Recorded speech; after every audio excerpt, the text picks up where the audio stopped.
কদিন আগে আমি তোমাদের সঙ্গে শেয়ার করেছিলাম আমার হেয়ারে আমি ন্যানো স্মুথ করিয়েছি। আমার হেয়ারে 9 করে 8-10 বার কেমিক্যাল হয়ে গেছে, তাই হেয়ারটা কিন্তু খুবই উইক। তো এই উইক হেয়ারে কি করব এটা ভাবতে ভাবতেই আমার অনেক দিন সময় লেগে গেল। আর তারপরে দেখো এই রেজাল্ট এসেছিল। হ্যাঁ, কেমিক্যালি ট্রিটেড হেয়ারে কিছু কিছু জিনিস মাথায় রাখতে হয়। আর তোমরা তো জানোই আমার স্টুডেন্টরাই কিন্তু আমার হেয়ারে কাজ করে। দেখো, স্টুডেন্টদের কাছে নিজের হেয়ার ছেড়ে দিতে যদি নাই পারলাম, তাহলে কি শেখালাম? যদি তাদের কাছে নিজের হেয়ারটা ছেড়ে দিতে পারি, তার মানে নিজের হেয়ারে তো নিশ্চয়ই কেউ এক্সপেরিমেন্ট করবে না, তাই না? আমি যদি আমার হেয়ারকে ছাড়তে পারি, তাহলে আমার ক্লায়েন্টরাও নির্দ্বিধায় ছেড়ে দিতে পারবে। তো যাই হোক, যে যে জিনিসগুলো আমার হেয়ার করার সময় আমার স্টুডেন্টদেরকে মাথায় রাখতে বলেছিলাম, সেই জিনিসগুলো হলো আমার হেয়ার কতটা রিগ্রোথ হয়েছে, মানে কতটুকু হেয়ার আমার ভার্জিন রয়েছে আর কতটুকু হেয়ার কেমিক্যাল ট্রিটেড অলরেডি আছে। তো দেখতেই পাচ্ছ, ওরা কিন্তু শুধুমাত্র আমার যেটুকু হেয়ারের রিগ্রোথ হয়েছে সেইটুকু হেয়ারের ওপরেই কিন্তু বন্ড ভাঙার ক্রিমটা লাগাচ্ছে। ওরা কিন্তু ফুল হেয়ারে লাগাচ্ছে না। তো হ্যাঁ, এই ধরনের জিনিসগুলো মাথায় রাখতে হয় এবং ক্রিম সিলেকশনের ক্ষেত্রেও কিন্তু মাথায় রাখতে হয় যে কোন ক্রিমটা আমার হেয়ার নিতে পারবে, বা আয়রনিংয়ের সময় আয়রনিংয়ের টেম্পারেচারটা আমরা কিভাবে সিলেক্ট করব। এই সব অনেক কিছু দিক কিন্তু মাথায় রাখতে হয়। তবেই কিন্তু আমরা হেয়ারে ঠিকঠাক রেজাল্ট দিতে পারবো এবং তবেই কিন্তু ক্লায়েন্ট স্যাটিসফাই হবে যে সে যেটা করতে চেয়েছিল সেটা হয়েছে। অনেক সময় হয় কি প্রবলেম, যে তার হেয়ার ব্রেকেজ হয়ে যাচ্ছে, ভেঙে ভেঙে পড়ে যাচ্ছে। সেগুলো কিন্তু অনেকগুলো কারণে হতে পারে। এক তো ভুল ক্রিম অ্যাপ্লিকেশন, 2 ওভারহিটেড হয়ে গেছে বা ওভার প্রসেস হয়ে গেছে, আয়রনিংয়ের সময় অনেক বেশি টেম্পারেচার ইউজ করা হয়েছে। এরকম অনেক প্যারামিটার আছে। সেই সব প্যারামিটারগুলো যদি না খেয়াল রাখা হয়, তাহলে কিন্তু হেয়ারে নানান রকম প্রবলেম আসতে পারে। তারপরে ধরো কিছু দিকের হেয়ার আমার প্রসেস কমপ্লিট, কিছু দিকের হেয়ার এখনও প্রসেস হয়নি।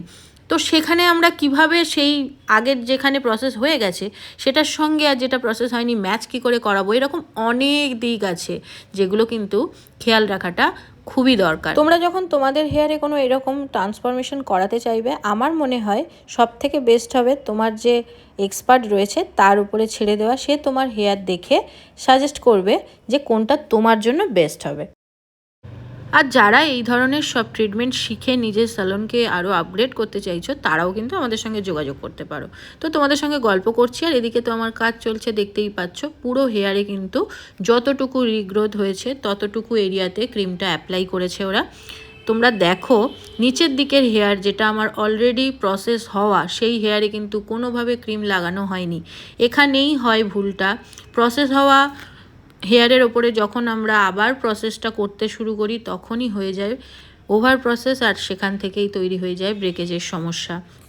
এবং এই যে চেকিং, অনেকেই আছে এই চেকিং করে না, যারা একটা টাইমিং মেনটেন করে যে এই টাইম পরে ধুয়ে দেবো। না, সবার হেয়ার আলাদা আলাদা, তো সবার হেয়ারের টাইমিং আলাদা আলাদাই হয়। তাই কিছুক্ষণ ছাড়া ছাড়া আমাদের চেকিং করবার দরকার পড়ে, যেটা কিন্তু আমি আমাদের ক্লাসে খুব ভালো করে ওদেরকে বোঝাই প্রত্যেকটা স্টেপে। তোমরা যারা জয়েন করতে চাইছো আমাদের ক্লাসে, তারা কিন্তু জয়েন করতে পারো হেয়ারের বিভিন্ন রকম ট্রিটমেন্টগুলো শেখার জন্য। আর এখানে দেখতেই পাচ্ছ, বন্ড ভাঙার পরে ওরা আমার হেয়ারটাকে খুব ভালো করে ওয়াশ করে দিচ্ছে। হ্যাঁ, এখানেও কিন্তু খুব ম্যাটার করে প্রতিটা ওয়াশ। যেটা আমরা প্রসেস শুরু করার আগেও যে ওয়াশগুলো করি, সেই ওয়াশগুলো কিন্তু অনেকটা বেশি ম্যাটার করে। তাই প্রপার ওয়েতে যদি ওয়াশ না হয়, তাহলে কিন্তু প্রপারভাবে আমরা রেজাল্ট দিতে পারবো না। তো যাই হোক, বন্ডটা ভাঙার দরকার পড়েছিল, কারণ আমি স্ট্রেট লুকটা চাইছিলাম।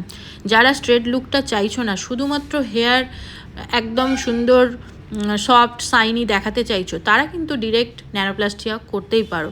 আর ফ্লোরা অ্যাক্টিভের ন্যানোপ্লাস্টিয়া নিয়ে তো কোনো কথাই হবে না, খুবই ভালো রেজাল্ট থাকে। কিন্তু আমি যেহেতু চেয়েছিলাম আমার হেয়ারটা পুরোপুরি স্ট্রেট থাক, নিচের দিকের হেয়ারটা যেহেতু স্ট্রেট, ওপরের দিকের হেয়ারটা যেহেতু রিগ্রোথের কারণে আমার কার্লি হেয়ার এসে গেছিলো, তো তাই আমাকে বন্ড ভেঙে তারপরে ন্যানোপ্লাস্টিয়া অ্যাপ্লাই করতে হয়েছে এবং এরকমভাবে র্যাপ করে রাখতে হয়েছে। এবং তারপরে কিন্তু ওয়াশ করে জাস্ট একটুখানি সিরাম লাগিয়ে দিয়েই রেজাল্ট তোমরা দেখতেই পাচ্ছ।